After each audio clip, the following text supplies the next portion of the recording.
اور جو کرتا پہنا ہوا تھا اتار کے دیا. فرمایا وہ علی کی ماں نہیں میری ماں ہے, اس نے میرے لیے بڑی تکلیفیں سہی ہیں, بڑی مشکل دیکھی ہے. فرمایا اس طرح کرو میرے کرتے میں اسے کفن دو. حضور نے جنازہ پڑھایا, اپنے کرتا لباس مبارک میں کفن دلایا. پھر جب وہ دفن ہوئی تو حضور قبر پہ کھڑے ہوئے, کھڑے ہو کے فرمایا اے اللہ اپنے سارے نبیوں کے وسیلے سے اور میرے وسیلے سے میری اماں کی بخشی فرما دے. پھر جو آسانیاں ملی ان لوگوں کو تو ان کی قبروں تک آسانیاں ملی, پھر ان کو قیامت تک کے لیے آسانیاں ملی جنہوں نے مشکلات کو دیکھا. اور بھائی جو سوئے رہے, جو آرام کرتے رہے, جنہوں نے مناسب ہی نہ سمجھا کوئی کٹھن مرحلہ طے کرنا, جنہوں نے کہا نا نا نا نا ہم تو سکھ کے ساتھی ہیں, ہم تو سکون کے ساتھی ہیں, بھائی ہم تو سلوٹ کے ساتھی ہیں, جب موجیں لگے گی تو دوڑ کے پہنچیں گے, کہیں گے ہمارا بھی تعلق بنتا ہے, ہماری بھی رشتہ داری ہوتی ہے, ہمارے بھی رابطے ہوتے ہیں, پھر دوڑ کر کے پہنچیں گے. اصل ساتھی وہ ہوتا ہے جو دکھ کا ساتھی ہوتا ہے, آزمائش کا ساتھی, مشکلات تجھے اونچا اڑاتی. حضرت سلمان فارسی کہتے ہیں میں نبی پاک کی تلاش میں نکلا تھا, حضور کی تلاش میں نکلا, اور میں نے کئی سال حضور کو ڈھونڈا, کبھی ایک دروازے, کبھی ایک دروازے, کبھی دوسرے دروازے, کبھی تیسرے دروازے. فرماتے میں شہزادہ تھا پر بکتا بکاتا مدینے آیا, میں نے نبی پاک کی تلاش میں یہودیوں کی غلامی بھی کی, تیری تلاش میں پھرا میں جنگل پہاڑ اور دشت میں. فرماتے ہیں بڑی تکلیف کاٹی, بڑی آزمائش دیکھی, لیکن اس دن مجھے سارے دکھ بھول گئے, اس دن میری ساری تکلیفیں آسانیوں میں بدل گئی. جس دن میرے نبی نے میرا بازو تھام کے کہا سلمان منا اہل البیت, فرمایا سلمان کو تو میں نے اپنی اہل بیت میں شامل کر لیا ہے. فرماتے اتنی بڑی فضیلت کہ میں رسول اللہ کے خاندان میں جا شامل ہوا. تو بھائی یاد رکھیں, جب آپ کو مشکل آتی ہے تو آپ کو آسانی دینے کے لیے آتی ہے, جب آپ کی طرف کوئی آزمائش آتی ہے تو آسانی دینے. یہ بات صحیح ہے کہ بیٹیاں پیدا ہونے پہ مشکل ہوتی ہے, ان کے نصیبوں سے ڈر آتا ہے, پر جتنی آسانی اللہ بیٹیوں کے باپ کو عطا کرتا ہے اور جتنی رحمت رب بیٹیوں کے باپ پہ فرماتا ہے اتنی بھی کسی اور کے حصے میں نہیں آتی.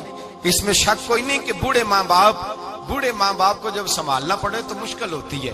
بوڑھوں کی طبیعت بچوں جیسی ہو جاتی ہے, دقت ہوتی ہے, آزمائش ہوتی ہے, ان کی بات سننا بعض اوقات کڑوا لگتا ہے, ان کی فرمائشیں بعض اوقات بچوں کی طرح ایسی ہوتی ہیں جو حل نہ ہو سکیں.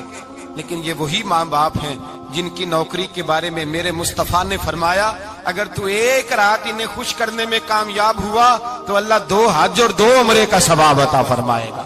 اس میں شک نہیں کہ بہت سارے کام مشکل ہوتے ہیں, کٹھن ہوتے ہیں, آزمائش والے ہوتے ہیں, اس میں کوئی شک نہیں کہ اس دور میں دین کا کام بڑا مشکل ہے, دعوت و تبلیغ کا سلسلہ بڑا کٹھن ہے. اس دور کے اندر حق بات بیان کرنا بڑا ہی مسئلہ ہے. اس دور کے اندر لوگوں کو کھری بات پہنچانا اور بتانا یہ اپنے ہاتھ میں آگ کا انگارہ پکڑنے کے مترادف ہے. لیکن میرے مصطفیٰ نے فرمایا تھا اس دور میں جب فتنہ ہو من تمسک بسنتی اندہ فساد امہ فلہ اجر 100 شہید. فرمایا اس دور میں جب آزمائشیں آ جائیں, تکلیفیں آ جائیں, اس دور میں جو میری سنت پر عمل کرے گا, رسول پاک کا وعدہ ہے اللہ ایک سنت پر عمل کرنے والے کو 100 شہیدوں کا ثواب عطا فرمائے. اللہ 100 شہیدوں کا درجہ دے گا اسے. تو بھائی جس قدر مشکل زیادہ اس قدر آسانی بھی, اس قدر اجر بھی زیادہ.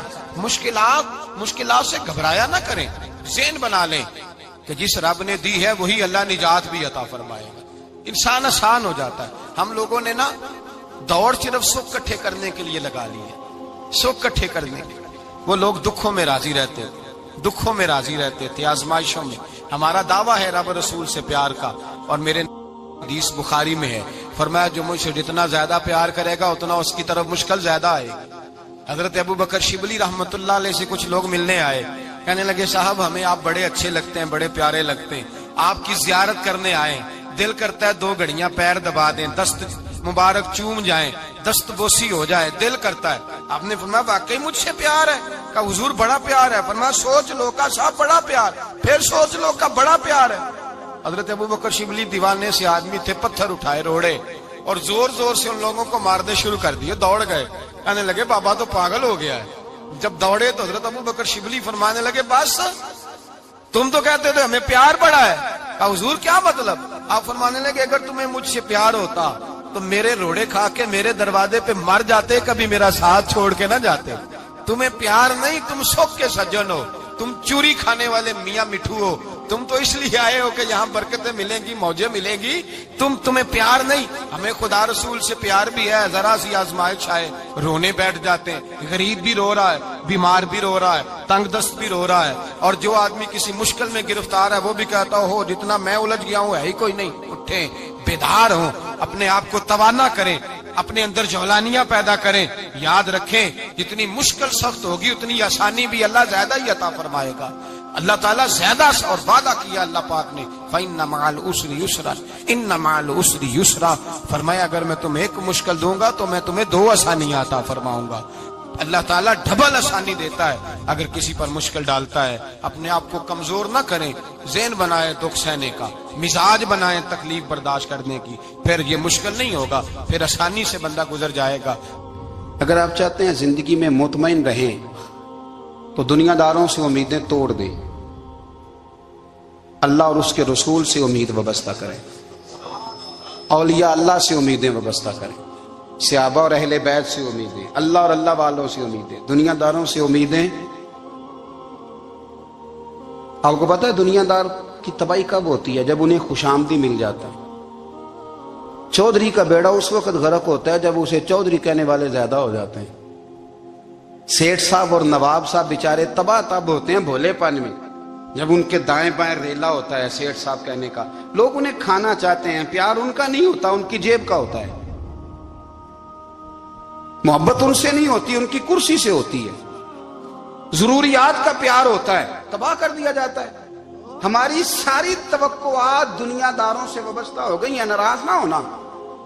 پیروں نے، مولویوں نے، درویشوں نے، انہوں نے بھی سیٹ رکھے ہوئے جلسوں کی صدارت کرانے کے لیے، یعنی مذہبی جلسہ ہے، اس میں بہت زبردست پڑھے لکھے صاحب تقوی عالم کا خطاب ہے، اور کی صدارت وہ بندہ کر رہا ہے جس نے عشاء کی نماز بھی نہیں پڑھی، وہ بندہ صدارت کر رہا ہے۔ کیوں؟ اس لیے کہ اس نے ₹1,00,000 دیا محفل میں۔ خدا را دنیا داروں سے امیدیں چھوڑ دیں ورنہ آپ کمزور پڑ جائیں گے، آپ کی امیدیں ٹوٹیں گی۔ کتنا کمزور ہے وہ شخص جو 2-4 ہزار کے لیے کسی بندے کی چاپلوسی کرتا ہے، اس کے پیچھے بھاگتا ہے، خوش آمدیں کرتا ہے تھوڑے سے نوٹوں کے لیے، دکھ سکھ میں کام آئے گا اس کام کے لیے۔ میرے رسول کریم علیہ السلام نے فرمایا جس نے بندوں کو راضی کرتے کرتے رب کو ناراض کر دیا اس کی دنیا بھی گئی اور آخرت بھی گئی، اور فرمایا جس نے بندوں کی پرواہ نہیں کی اللہ کو راضی کیا، فرمایا اگر رب راضی ہو گیا تو لوگوں کے دلوں میں بھی محبت پیدا فرما دے گا۔ کیا ضرورت ہے خوشامد کرنا دنیا داروں کی، سیٹوں کی، نوابوں کی، چاپلو۔ اور میں آپ کو ایک بات بتاؤں، ہوتا پتہ کیا ہے، یہ جو حب جا اور حب با ہوتی ہے نا، اس سے پیٹ نہیں بھرتا۔ آپ کو اگر خوشامد کرنی ہے تو پھر آپ کو ساری زندگی کرنی ہے۔ پھر ان کو بھی پتہ ہوتا ہے کہ تعلق کس بنیاد پر ہے، اس میں کبھی بھی خلوص پیدا نہیں ہوتا۔ آپ بے چین رہتے ہیں، بے قرار رہتے ہیں، آپ کو تکلیف رہتی ہے ہمیشہ۔ کبھی بھی دنیا داروں سے امیدیں وابستہ نہ کریں۔ ایک بات سنیں بڑی شاندار، امام غزالی نے لکھی ہے۔ امام غزالی فرماتے ہیں کہ ہارون الرشید نہ حج کر کے واپس آیا بغداد میں، تو کونے میں حضرت بہلول دانا بیٹھے تھے، رش بہت تھا، مجمع بڑا تھا۔ حضرت بہلول دانا بھی سڑک کے کنارے بیٹھے تھے، تو سپاہی کہنے لگے یہاں سے اٹھ جاؤ، فرمانے لگے ہارون الرشید کی زمین نہیں، زمین میرے رب کی ہے، میں کیوں اٹھوں؟ وہ قریب سے گزرا تو سلام لی، تو آپ نے اس کا پروٹوکول دیکھا تو فرمانے لگے ہارون الرشید تجھ سے تگڑے تگڑے موٹے موٹے پروٹوکول میں نے لوگوں کے دیکھے ہیں، اور یہ جو تیرے دائیں بائیں آج تیرے نعرے لگا رہے ہیں یہ پہلے ان لوگوں کے نعرے لگایا کرتے تھے، اور تھوڑا وقت گزرنے دے، جو تیرے بعد آئے گا نا یہ سارے پھر ان کے نعرے بھی لگائیں گے۔ تو جھوٹ کی دنیا میں زندہ ہے، ان سے تو نے امیدیں وابستہ کی ہیں، یہ کل اس کے نعرے لگائیں گے۔ اس کے دل پہ بڑا اثر ہوا، گھوڑے سے اتر آیا، آگے کہنے لگا حضور آپ نے مجھے بڑی اچھی نصیحت کی ہے، میرا دل بڑا ٹھنڈا ہوا ہے، میں نے سنا ہے آپ مقروض ہیں، کچھ لوگوں کا قرض، تو مجھے کوئی حکم ہی کر دیں۔ آپ ہنسنے لگے، فرمانے لگے یار تو بڑا ہی بیوقوف ہے، بڑا ہی بیوقوف ہے تو، میں تجھے نصیحت کر رہا ہوں تو مجھے الجھا رہا ہے، حضور کوئی حکم کر دیں۔ کیا خوبصورت انداز ہے رب کریم کے بندوں کا۔ حضرت بہلول دانا فرمانے لگے تیرا رب کون ہے؟ کہا اللہ. تو فرمایا میرا کون ہے؟ کہا اللہ. فرمانے لگے یہ تو نہیں نہ ہو سکتا کہ اللہ ہارون رشید کو دیتا رہے اور بہلول دانا کو بھول ہی جائے. یہ تو نہیں نہ ہو سکتا کہ ہارون رشید کو دیتا رہے اور بہلول دانا کو بھول جائے. فرمایا اس کا دل، اس کا ارادہ ہوا، ارادہ قدرت ہوا کہ بہلول مقروض رہنا چاہیے. تو اگر رب مجھے رکھنا چاہتا ہے، دکھ قبول محمد بخشا راضی رہن پیارے، اگر وہ چاہتا ہے میں مقروض رہوں تو میں بھی چاہتا ہوں کہ میں مقروض ہی رہوں. یہ تو نہیں نہ ہو سکتا کہ تجھے دے اور مجھے نہ دے. فرمایا میری تجھ سے کوئی امید نہیں، مجھے جب بھی دے گا میرا رب بھی دے گا، اور وہ دے گا تو پھر انشاءاللہ خزانے کھول کے دے گا. دنیا داروں سے امیدیں وابستہ کرنا، لوگوں کے پیچھے، یہ چھوڑ دیں. آپ بے چین رہیں گے، بے قرار رہیں گے. اللہ والوں سے ضرور امیدیں وابستہ کریں، اس لیے کہ ان کے پاس جو کچھ ہوتا ہے وہ دراصل رب کا ہی ہوتا ہے. لیکن سیٹھوں سے، نوابوں سے، سیاستدانوں سے باز آ جائیں. ہماری بڑی امیدیں وابستہ ہیں. میں اکثر کہتا ہوں جتنے پھیرے نوکری کے لیے دنیا دار کے دروازے پہ لگائے ہیں نا، اس سے کم دفعہ مسجد میں نفل پڑے ہوتے تو رب اتنی بڑی مہربانی فرما دیتا. تیسری بات یہ یاد رکھیں، اگر سکون لینا چاہتے ہیں نا، اگر سکون لینا چاہتے ہو نا تو لوگوں کو ڈسکس کرنا بند کر دو. کس کو اللہ نے کتنے پیسے دیے ہیں وہ جانے اور اللہ جانے، کس کو اللہ نے کتنی گاڑیاں دی ہیں وہ جانے، اور لوگوں کو ڈسکس کرنا. جی یعنی میں ایک جگہ بیٹھا تھا تو ایک صاحب گاڑی والا گزرا، گاڑی میں بیٹھ کے، اس کا پڑوسی تھا، کہندا منہ ہے کار والا. میں کہ وہ تے ہے تاں ہی بیٹھا ہے. تے ہن میں کہ سمجھانا سی نا انہوں، میں کہ توں تے میں حساب لائیے بھی ساڈے کول کوئی نہیں، وہ تے ہے لیکن نا اللہ نے اسے دی ہے نا، تو اللہ نے چاہا نا وہ کار میں بیٹھے. تو جس نے پھٹے پہ بیٹھ کے یہ تبصرہ کیا کہ منہ ہے کار والا، میں کہ ابھی وہ تے ہے تاں کار ہے. اب مجھے اور تجھے اندازہ لگانا چاہیے کہ ہم کیا یہ بحث ہے. یعنی اللہ کو چاہیے تھا معاذ اللہ کے پہلے تم سے پوچھتا کہ اسے کار دینی ہے کہ نہیں. کیا مطلب فضول بحث ہے. وہ چیز ہمیں اتنا تنگ کرتی ہے، اتنی تکلیف دیتی ہے کہ آپ یقین کریں سارا دن اسی کو ڈسکس کرتے ہیں. سارا دن اس کے پاس گاڑی ہے، اس کے پاس کار ہے، فلانے کا پیسہ 1 نمبر ہے، فلانے کا 2 نمبر ہے، فلانے کا 6 نمبر ہے. اصل بات کے اندر حسد ہے، اس کو نکالو. ایک بات کہنے لگا ہوں، اسے یاد رکھنا. میرے اعلیٰ حضرت رحمۃ اللہ علیہ فرمایا کرتے، حسد کرنے والا بندوں پر اعتراض نہیں کرتا، اللہ پر اعتراض کرتا. وہ کہتا ہے اللہ اسے کیوں دیا ہے، اتنا کیوں دیا ہے، معاذ اللہ وہ اللہ کی تقسیم پر اعتراض کرتا. حسد کرتے ہو بے چین رہو گے. حسد آپ کے دل کو تڑپا کے رکھ دے گا. چھوڑے، اللہ بڑا کریم ہے، جس کو جہاں چاہتا ہے وہاں بٹھا دیتا ہے. آپ قطعاً اس بحث میں نہ پڑے کہ اللہ نے کس کو کتنا دیا ہے، کب دیا ہے، کیوں دیا ہے. وہ بڑا بے نیاز ہے. حسد آپ کو تباہ کرے گا. دنیا میں پہلا گناہ جو ہوا تھا وہ حسد تھا. ابلیس نے حضرت آدم سے حسد کیا، کہنے لگا میں بہتر ہوں، سرداری اس کو مل رہی ہے، یہ تو اللہ کو پتہ ہے نا کس کو دینی ہے. اور دنیا میں پہلا قتل حسد کی وجہ سے ہوا. حابیل قابیل کے درمیان حسد کا معاملہ تھا. خاتون کا نکاح اس سے کیوں ہو رہا ہے، مجھ سے ہونا چاہیے. حسد تباہی کرتا. آپ یقین کریں، یعنی دکاندار کے سامنے دوسری دکان پڑتی ہے اور پریشان ہو جاتا ہے. وہ کہتا ہے میرا کیا بنے گا، لا حول ولا قوت الا باللہ العلی العظیم. یعنی تیرا کا خیال ہے کہ تیرے حصے کی روٹی وہ کھا جائے گا. اتنا چھوٹا دل. یعنی تیرا موقف یہ ہے کہ تیرے حصے کا نصیب اس تک چلا جائے گا، یہ تیری خواہش ہے. ایک دوسرے کی کمزوریاں بیان کرنا، اس کا تو مال ہی ناقص ہے جی، اس کے تو پاس ہی کچھ نہیں. یہ تو کمزور لوگوں کا طریقہ ہے. میرے رسول کریم علیہ الصلوۃ والسلام گزر رہے تھے. پت جھڑ کا موسم تھا، خزاں کا موسم تھا، درختوں کے پتے جھڑ رہے تھے. صحابہ کو ساتھ لے کے حضور گزرے اور ایک درخت کی ٹہنی کو پکڑ کے حضور نے ہلایا. صحابہ فرماتے ہیں کہ چھم چھم اس کے پتے گرے، زمین پر ڈھیر لگ گیا. حضور نے فرمایا دیکھا تم نے کیا ہوا؟ حضور ہاں. فرمایا کتنی تیزی سے پتے جھڑے ہیں، صرف تنا رہ گیا ہے اور خالی ٹہنیاں رہ گئی ہیں، کوئی حسن بچا ہے؟ حضور نہیں. تو نبی کریم فرمانے لگے جو حسد کرتا ہے نا اس کی نیکیاں بھی اسی طرح جھڑ جاتی ہیں، اسی طرح. اور ایک جگہ حضور فرمانے لگے جس طرح راکھ لکڑی کو آگ کھا جاتی ہے، جس طرح لکڑی کو آگ جب آگ کھا جائے تو پھر لکڑی کو لکڑی نہیں کہا جاتا، راکھ کہا جاتا ہے، کوئلہ کہا جاتا ہے، اس کی اصل باقی یعنی اسے کھائی جاتی ہے۔ تو حضور علیہ الصلوۃ والسلام فرمانے لگے جس طرح آگ لکڑی کو کھا جاتی ہے، فرمایا اسی طرح حسد نیکیوں کو کھا جاتا ہے، نیکیاں رہتی نہیں۔